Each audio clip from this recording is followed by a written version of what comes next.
We're waiting on some coffee to show up. Did everybody have a nice lunch? Everybody's feeling good. Uh, is it kind of sinking in? Okay. Now tomorrow, you're all invited to come back here. There's no charge. It's not part of the seminar.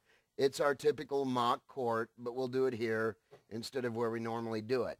So there'll be probably a lot more people here that are used to doing the mock court thing.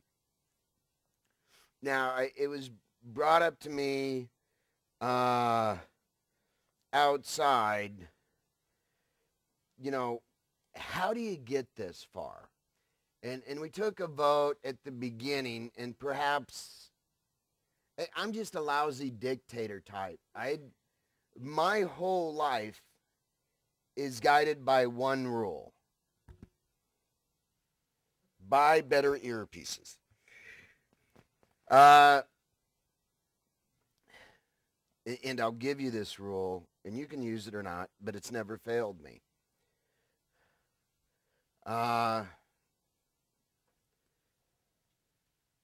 Love people, own things. I'm going to say that again. Love people, own things. If you love people and you own things, you're going to be pretty happy. You're going to do pretty well, irrespective of what happens. And I've been through some of the most god-awful hell that you can ever imagine. The reverse of that being, if you own people and love things, you will never be happy. You will never be successful. You can obtain all the riches in the world and still be lonely. That being said, by following that principle, some people had come to me and said, we have some problems, save us. And so they were friends of mine, and I decided to do that. Well, knowing what I know about court and legal documents and such, I started kind of training them on how to get through court. And then Joan, who I just adore, she was there for me the whole time I was in jail. Like quite a few other people were, Cindy, Monroe, quite a few other people were there to help me, said, hey, we need to get this out. And you'll see some people in this room that mean a lot to me because they helped me once I got out of jail, and so I'm helping them. Jay is made me part of his family over this. So I decided to start helping these people. Well, as things do, it expanded. Look at us now. And this isn't even the biggest meeting. The thing being is you don't need somebody that knows everything there is to know about law. You just don't. There's community colleges where you can take paralegal classes. Here's a good trick. These books, like Rules of Court, you'll see them for every state. Towards the end of the year, stop by the different attorney offices in your area of town. About the middle of January, they throw all those books out. It's $500 to $1,000 worth of books because they get a whole new order of them for every attorney. If they got 10 doesn't matter what kind of attorneys they are, they're going to get 10 sets of books. So towards the end of the year, hook up with some of the law firms around your area. When they throw out the books, they've got to pay to throw them out. Go pick them up. They'll give them to you for free. They don't want them in there. And the laws that have changed, almost nothing. The rules, almost no changes. There's also a great website. Write this down. PLOL.org.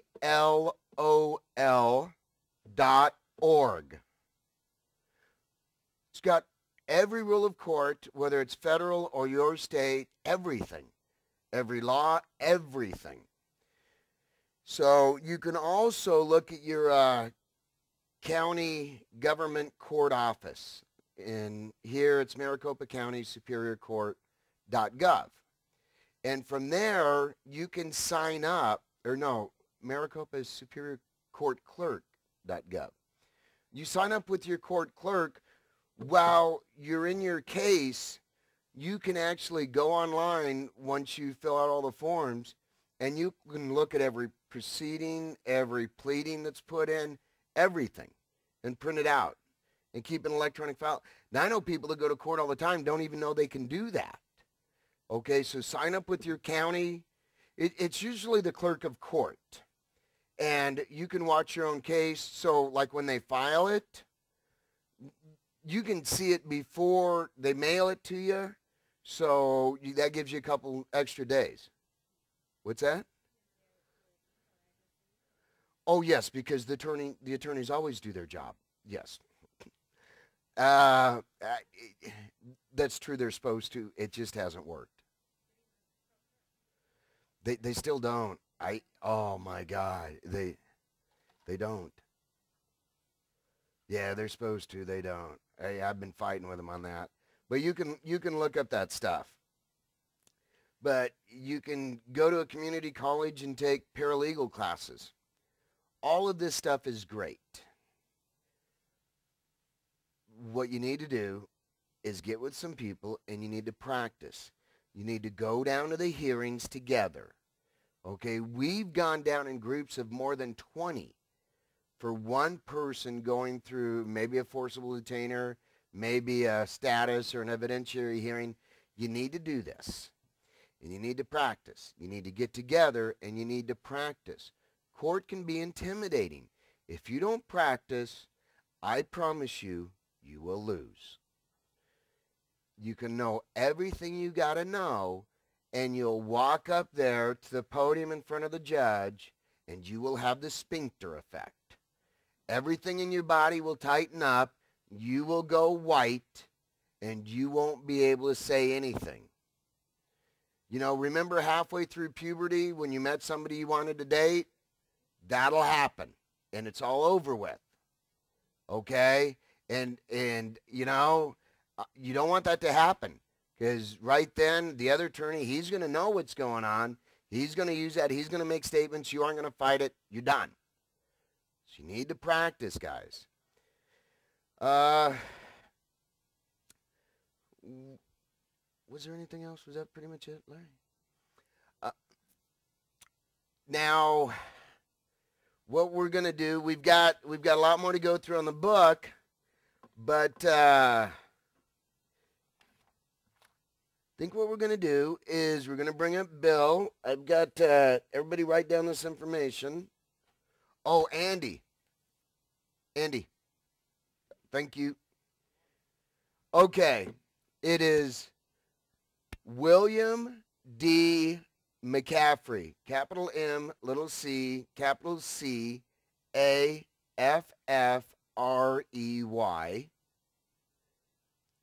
Bill at Housing Mortgage Consultants with an S.com. Now, as I explained before, we use two different types of forensic examinations for what we do. Bill not only does a forensic examination, he's also an expert witness. I'm real strict about how I do court things. I don't think it's a requirement that they walk out of there being able to ever think again or exist in the real world. I'm fine with that. Bill's very good at putting them in their place nicely. I don't know that I always agree with the nice thing, but that's his way. I don't do things very nicely, but that's my way. But I've seen Bill operate on the stand. I have all the faith in the world in him, or he wouldn't be here. It's that simple. So, and he just did another case up in Nevada that worked out very well. We're not here to sell you anything. We're just not. We're so broke, I don't, I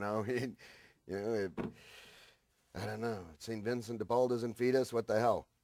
So I'm just here to help you understand that there's certain ways to win. If you don't use good people and you don't do it correctly and you don't become somebody good at what you've got to do, you're toast. So Bill's going to talk. He's going to tell you things you're probably never going to hear anywhere else, and you're probably not supposed to know. So if you want to come up, Bill, and did we get coffee yet? Yeah. Cool. Thank you.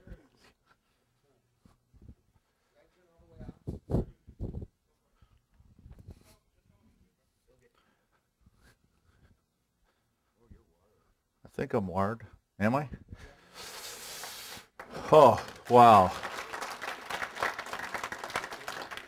They turned the heat up a little bit in here so I could talk, or I'd be chattering in back, freezing my butt off. But I used to do a lot of seminars in the past, and there was a reason why they did that, to keep you guys awake. So what I did to eliminate that was to turn the heat up and put these glasses on. Because if you see what these glasses, one, you'll probably never, ever forget me. And two, they're supposed to keep your attention. Because how silly do I look with a pair of glasses on like this? Judges like them, though. For some reason, I get lucky with them. And that's all that counts, really. I want to give, first off, a big applause to John. He is literally a walking encyclopedia. He really... he does an amazing job, and he does a lot of help for a lot of people, and he is nonprofit. And I got to give him a lot of credit because there's a lot of work that goes involved with doing these things and providing information for these cases, not only in Superior Court, but in federal court as well. I have a big stack here of paperwork that I'm going to go through, but first off, I'm going to tell you a little bit about my background if you haven't heard it already.